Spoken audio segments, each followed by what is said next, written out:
सिर्फ 5 मिनट का मदरसा कुरान और हदीस की रोशनी में 10 रमजानुल मुबारक।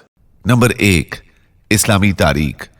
हुजूर सल्लल्लाहु अलैहि वसल्लम को नबूवत मिलना।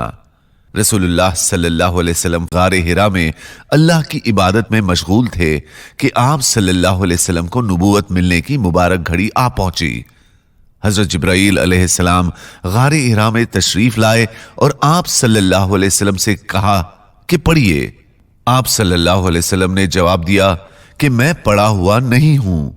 रसूलुल्लाह सल्लल्लाहु अलैहि वसल्लम फरमाते हैं कि उसके बाद उन्होंने मुझे पकड़कर दबाया यहां तक कि मैंने उसकी तकलीफ महसूस की। फिर मुझे छोड़ दिया और कहा पढ़िए। मैंने जवाब दिया कि मैं पढ़ा हुआ नहीं हूं। उन्होंने फिर मुझे पूरी ताकत से दबाया और छोड़ दिया। फिर उन्होंने तीसरी मर्तबा फिर ताकत से दबाया और छोड़ दिया और कहा इक़रा बिस्मि रब्बिकल्लज़ी खलक़। आखिर तक। तर्जुमा, ए मोहम्मद, अपने परवरदिगार का नाम लेकर पढ़िए जिसने आलम को पैदा किया। यह हुजूर सल्लल्लाहु अलैहि वसल्लम पर नाजिल होने वाली पहली वही थी और आप सल्लल्लाहु अलैहि वसल्लम की नबूवत का पहला दिन था। आप सल्लल्लाहु अलैहि वसल्लम हजरत खदीजा रज़ियल्लाहु अन्हा के साथ वरक़ा बिन नौफल के पास गए जो ईसाइयों के बड़े आलिम थे। उन्होंने इस बात की तस्दीक की कि हजरत मोहम्मद सल्लल्लाहु अलैहि वसल्लम आखिरी नबी हैं जिनके आने की खबर पहली किताबों में मौजूद है। नंबर 2, हुजूर सल्लल्लाहु अलैहि वसल्लम का मोजज़ा, दुआ की कबूलियत।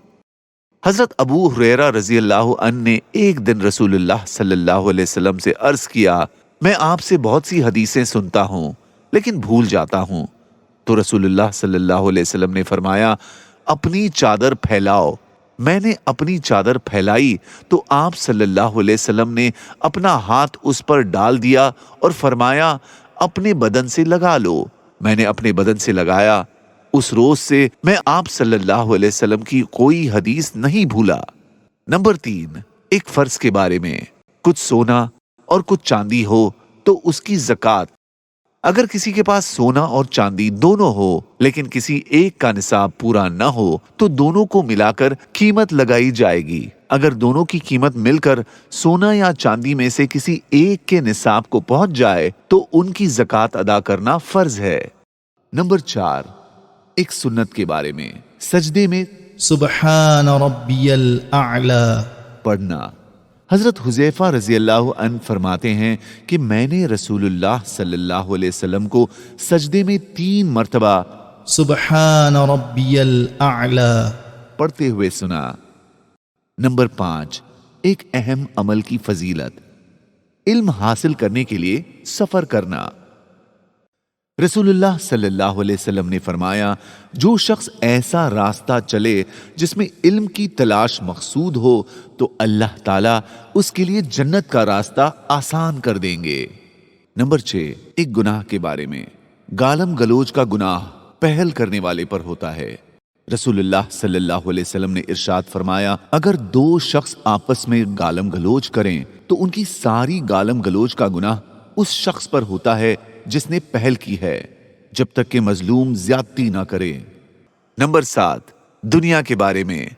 जायद इमारत बनाने की वजह। रसूलुल्लाह सल्लल्लाहु अलैहि वसल्लम ने फरमाया, जब किसी बंदे के मालो दौलत में बरकत नहीं होती, यानी उसको अपना माल और पैसा भलाई के कामों और अपनी आखिरत बनाने वाली चीजों में खर्च करने की तौफीक नसीब नहीं होती, तो वो उस माल को पानी और मिट्टी में मिला देता है, यानी अपनी दौलत जरूरत से जायद इमारतें बनाने और उनकी ज़ेबो ज़ीनत और आराइश में खर्च करता है। नंबर 8, आखिरत के बारे में। अल्लाह की रहमत के बगैर कोई जन्नत में दाखिल न होगा।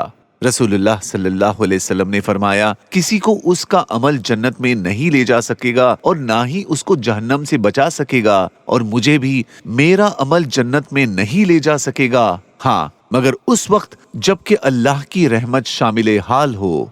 नंबर 9, तिब्बे नबवी से इलाज। मेहंदी से जख्म का इलाज। रसूलुल्लाह सल्लल्लाहु अलैहि वसल्लम को जब कभी कोई कांटा चुभता या जख्म होता तो आप सल्लल्लाहु अलैहि वसल्लम उस पर मेहंदी का लेप फरमाते। फायदा, مہندی جراثیم کو ختم کرتی ہے، جلن اور سوجن کو دور کرتی ہے، اس میں دوسرے بھی بہت سے فوائد ہیں۔ نمبر 10، نبی صلی اللہ علیہ وسلم کی نصیحت۔ اللہ نرمی کو پسند کرتا ہے۔ رسول اللہ صلی اللہ علیہ وسلم نے فرمایا، اے عائشہ نرمی اختیار کرو، اس لیے کہ اللہ تعالیٰ خود مہربان ہے اور نرمی اور مہربانی کرنا اس کو بہت پسند ہے، اور نرمی پر وہ اتنا دیتا ہے جتنا کہ سختی اور اس کے علاوہ پر نہیں دیتا۔ جزاک اللہ۔